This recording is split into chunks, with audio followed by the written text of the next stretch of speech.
যে এত বড় একটি রক্তাক্ত গণহত্যা, এই যে এত বড় একটি হত্যাকাণ্ড, হাজার হাজার খুন, হাজার হাজার মানুষের রক্ত ঝরিয়েছে, তারপরও এই বাংলাদেশে ওই খুনিদের নাম আবার উচ্চারিত হয়।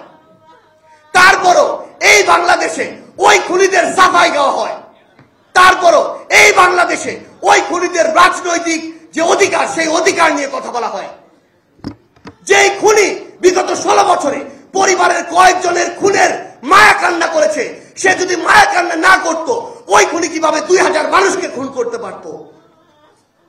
এই খুনিরা এরা হচ্ছে এক একজন প্যাথোলজিক্যাল কিলার, যেই কিলার ওই গোপালগঞ্জের শেখ পরিবার থেকে উঠে এসেছে।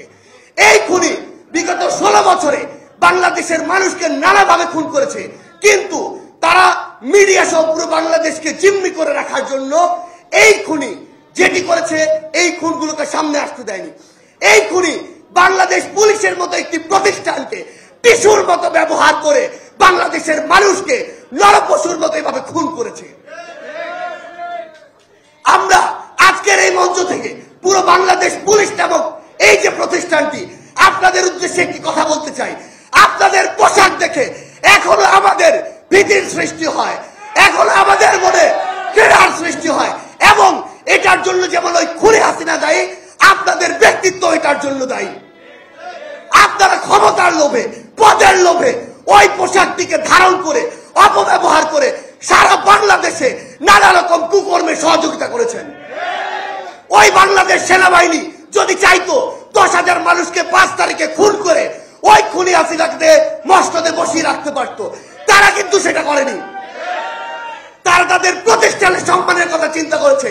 আপনারা কিসের কথা চিন্তা করেছেন?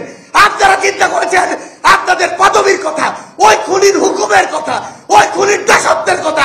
আবার এই যে মা বাবাদের জীবন গিয়েছে, রক্ত গিয়েছে, এই পরিবারগুলোর উত্তর আপনারা আজকে কিভাবে দিবেন?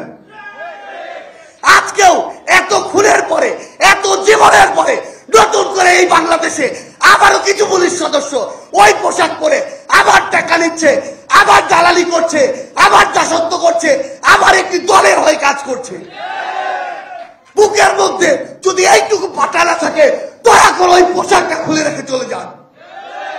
আমরা আমাদের জায়গাটা স্পষ্ট করে বলি, এই বাংলাদেশে অভ্যুত্থান যেহেতু হওয়া শুরু করেছে, আমরা যেহেতু আমাদের জায়গা থেকে জীবন দিতে শিখে গিয়েছি, ওই জীবনের মায়া 5ই আগস্টের আগে আমরা ভুলে গিয়েছি। আমরা আপনাদেরকে পুরো বাংলাদেশের যারা রাজনৈতিক দল, বিভিন্ন সশস্ত্র বাহিনীর যারা রয়েছেন, আপনাদেরকে স্পষ্ট করে একটা কথা বলি, এই বাংলাদেশে কোন দালাল, কোন তোষামতকারী, কোন দলান্ধর আর জায়গা হবে না। আমরা আমাদের জায়গা থেকে আপনাদেরকে স্পষ্ট করে বলি, আমার শহীদ ভাইদের নিয়ে এখনো ব্যবসা হচ্ছে, মামলা ব্যবসা হচ্ছে, টাকার ব্যবসা হচ্ছে, দলের রাজনীতি হচ্ছে। এই বাংলাদেশে আমরা আর এগুলো দেখতে চাই না। যদি এরকম কিছু হয়, যারা করুক, যেই নামে করুক, পোশাক পরে করুক আর পোশাক ছাড়া করুক, তাদের বিরুদ্ধে এই বাংলাদেশের আগামী প্রজন্ম আগামীতে আবার দাঁড়িয়ে যাবে। আমরা শুধু আপনাদের উদ্দেশ্যে একটি কথা বলতে চাই, আমার শহীদ পরিবারদের উদ্দেশ্যে, আপনাদেরকে শক্ত হতে হবে।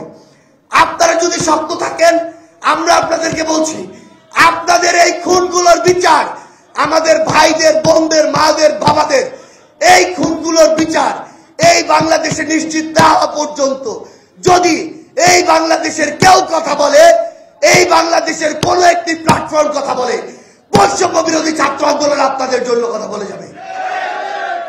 আমি শুধু আপনাদেরকে একটু আশ্বস্ত করতে চাই, যে কোনো জায়গায় যে কেউ আপনাদেরকে নিয়ে যদি বিন্দু মাত্র ছেলে খেলা করার চেষ্টা করে, একটা জিনিস মনে রাখবেন, এই প্ল্যাটফর্ম বাংলাদেশ সরকারকে, এই প্ল্যাটফর্ম তার জায়গায় বসিয়েছে।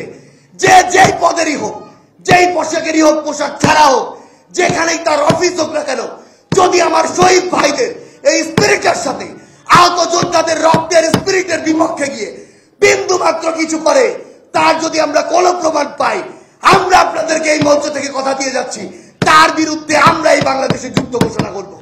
রিগেল এম্পোরিয়াম হানিবার্ড অফারে জিতে নিতে পারেন ইন্দোনেশিয়ার বালিতে স্বপ্নের হানিমুন।